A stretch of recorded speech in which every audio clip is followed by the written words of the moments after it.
Hello. I have a book to talk about today, a nonfiction book called Monsters, A Fan's Dilemma by Claire Dederer. Dederer? Dederer. Dederer. Claire Dederer. Anyway, I liked the book. I thought it was really good, actually.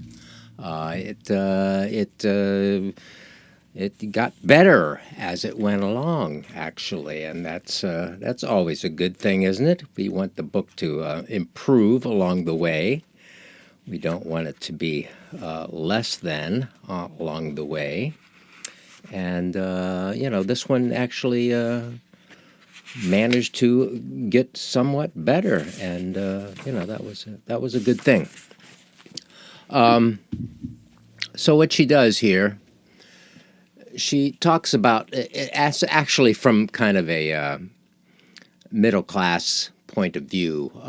It's about art people, writers, musicians,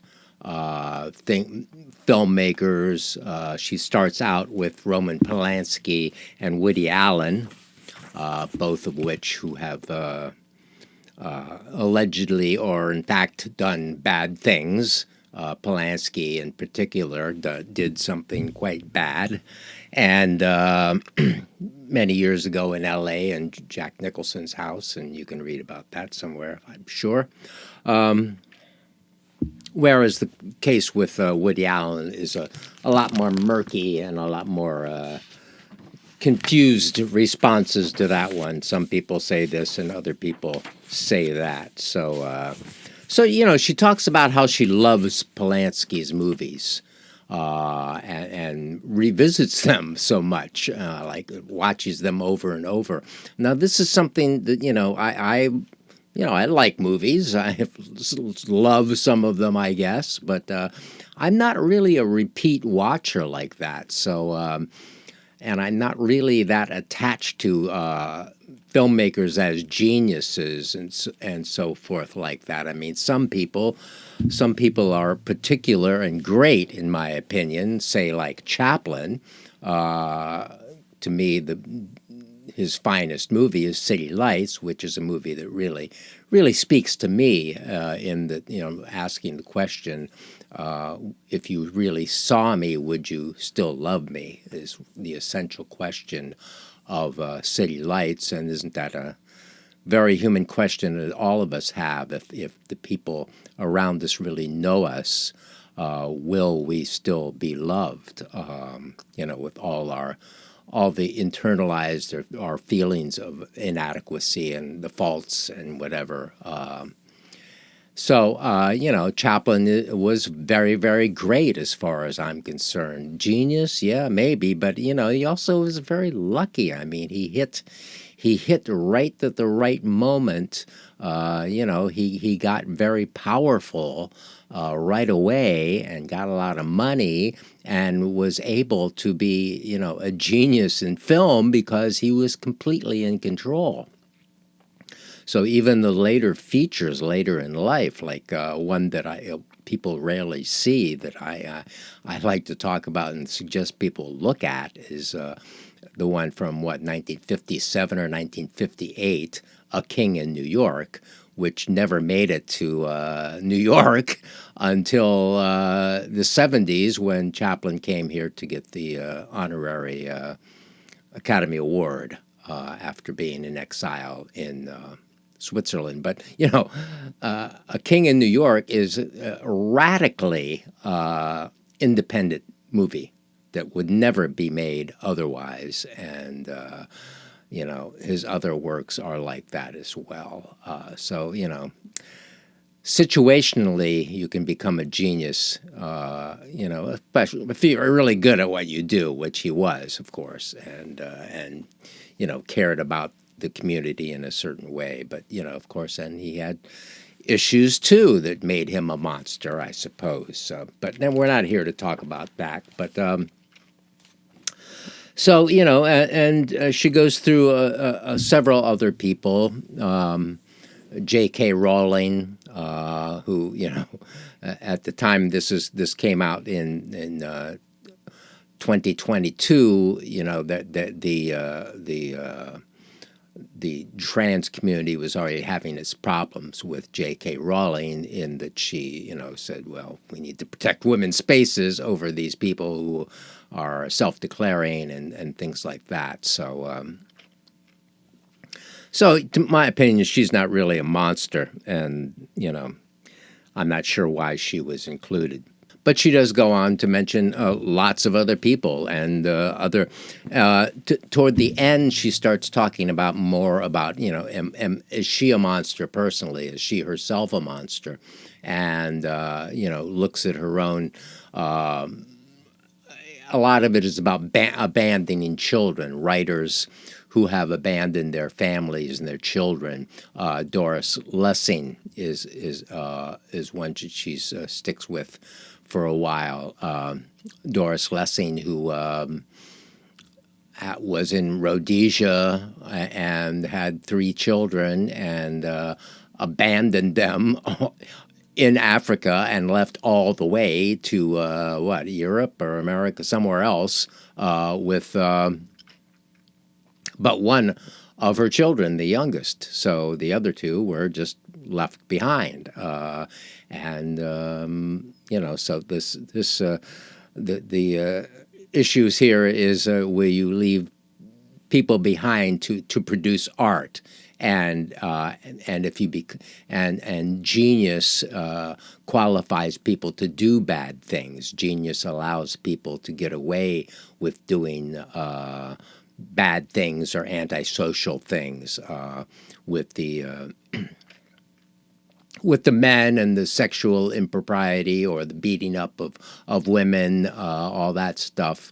They what do we do with their work if we still love the work, but then are questioning the guy, like Polanski, for instance, is she starts out with. I've liked a lot of Polanski movies, and I just don't watch all of them, and that's the thing. It's like in a sense in the first part of the book, she's speaking really of the religion of entertainment, the religion of the movie business in particular, where as if it's as if we're all supposed to go see these things, as if they are part of the canon of modern life, that we are supposed to see all these commercially released movies like I don't know, Forrest Gump or whatever, and so you can talk about them in and as if they're entitled to be seen because they are just there, released by these corporations. I don't look at it that way, and actually I shelter myself from a lot of movies and from a lot of rewatching. I let things stay kind of fresh in my mind. So.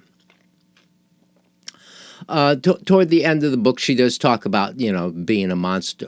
Is she a monster herself? And talks about her own children and how her drinking maybe separated her from her children, or being with her children all the time. There's so much stuff about being with children, how important that is, and how women can't get away with doing the things that men can, as far as abandoning the family for art, and being with not being with the children because they're off pursuing their art, either going in a room and locking the door, or leaving the family altogether, which is something that. Sherwood Anderson. I like Sherwood Anderson quite a bit, and that's part of his story as well. He was, I don't know, a shopkeeper, insurance man or something, and with children and a wife, and abandoned everyone and took off and had this whole new life and became a successful writer. Well, during the course of reading this, I thought about, well, what about all the wannabes in the world? I mean, for every one of these people who abandoned their children for art and became became a genius. how many hundreds are there who have done the same thing and failed to become a genius? Wrote novels that were unread, unpublished, wanted to make movies and never got a chance to. And all those people who pursued this dream of art life, and just failed. So what about all of them? Or what about other people in other classes, like my father? My father was a steel worker in Republic Steel in Ohio in the 50s and into the 60s. I think really actually through the 60s. And so he worked there, I don't know, 15 years or so, something like that, maybe more. And the way that it was union wages, it was a good living, but the way all that worked was that you worked one shift 1 week, day turns. From early in the morning until the afternoon. Then the next week you worked afternoon shifts, going in like at noon and going to midnight, around until late at night. And then the next week you went into another turn, which was called midnights, where you went in late at night, so the factory could keep running and people didn't have to be on one shift all the time. You did these rotating shifts. I mean, I think it would be better just to be on one shift and at least keep your clock, your biological clock working on the same timeline the whole time, instead of 1 week you're going. I don't think I could do that. 1 week work days, next week work afternoon, next week, and during the summer you had to sleep. We had to be kind of quiet because Dad's trying to sleep during the summer. In the 50s, we didn't have air conditioning, stuff like that. So, and what later in life he talked to me about a little bit about that, how he thought, well, that's what I thought I needed to do, and realized that he really wasn't particularly there for his two sons, me or my younger brother. There's a certain there's a chapter about the Nabokov and Lolita, and was Nabokov a monster himself, that he could channel, create this character of what Hubert or whatever his name is, to create the novel Lolita, which I haven't read or watched the movie version, but I know a lot about it. But so she basically comes down to no, he was not a molester himself, a predator, a pedophile, but he did a great thing in channeling that into this character, and created this great character and illustrated a lot of things about that kind of thing. And that the work does deal with that Lolita is being destroyed. Yeah. So anyway, this was really good. She gets on to Miles Davis a little bit in the end, and I have a story about that, because I knew somebody who knew Miles Davis and who was injured for life because of an interaction with Miles Davis. Her name was Aida, and I met Aida several years ago when I was selling pot in my apartment, and she became a client. And ultimately, she was trying to write a memoir about what had happened to her with Miles. She was like a producer on Soul Train or something for some years. And so she knew Miles like through that. She was black. She knew Miles through the the high end of black entertainment like that. And at one point, later, she was invited to his apartment, and he was on his speedballs or whatever, and beat the shit out of her. And she had, when I knew her, she had brain damage up until that day, like, headaches and all these issues that occur when you have, severe brain trauma like he perpetrated upon her. He hit her and hurt her, and for no reason. He was just insane. So there's a little bit of stuff about Miles Davis in there. So I the thing is, I resist being a fan. I'm not really a fan. I mean, I like certain people's work, and but I don't think that they are particularly great. I don't call anyone a genius. I mean, I think certain things are really good, and for circumstantial reasons, a lot of times. But this kind of hyperbolic language, like genius, the great director, all these things are stuff that just really need to be thrown out, I think, and that's really the core of the problem. To be a fan is the core of the problem. To elevate someone else in this this godlike position, be they a politician or whatever, entertainer. The worship of actors, I find particularly, there are people who are actors, but also creators like Chaplin, for instance, and other people. But there are people who just act, who are just like characters in movies, and then they are well loved for that. I mean, okay, he's a good actor, he was a handsome person, she was, whatever. But it's like. When people put their pictures up and quote what they said in the movie as if they said that, in social media, and it's like, well, there was a writer, duh. Yeah, Monsters, A Fan's Dilemma is really good. I really liked it. It's going to give me a chance to try to make a monstrous tune, because I do want to try to make songs about the books that I read, because I have this stuff, this equipment, and might as well, huh? It doesn't mean anybody has to listen to them. So yeah. So am I a monster too? Maybe that's what the song will be about. I think it's partly at work, but we'll see. So.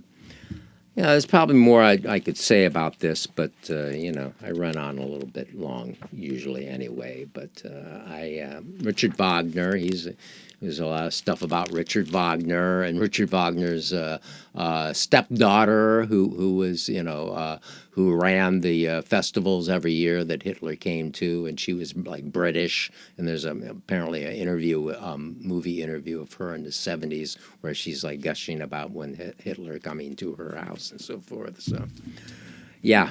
So, it was a really interesting book. I read some reviews on Goodreads that maybe it was a little bit too sweeping and too broad. I think that could be a criticism. It did go wide, particularly at the end, but I thought it was very wise in its width, and thought-provoking, and quite a good book.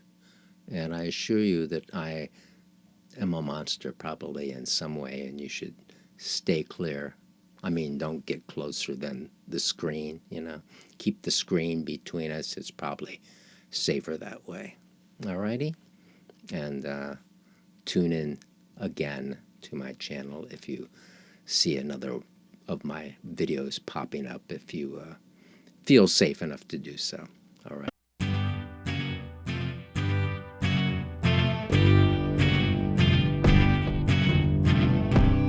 Must have been a nice boy once, born innocent, but aren't we all? Did I get hurt along the way? Never safe after that day.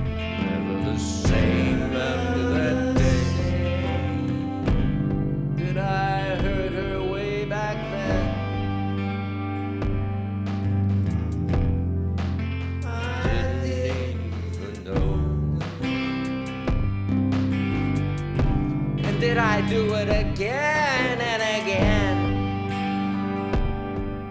I'd stay, then I'd go.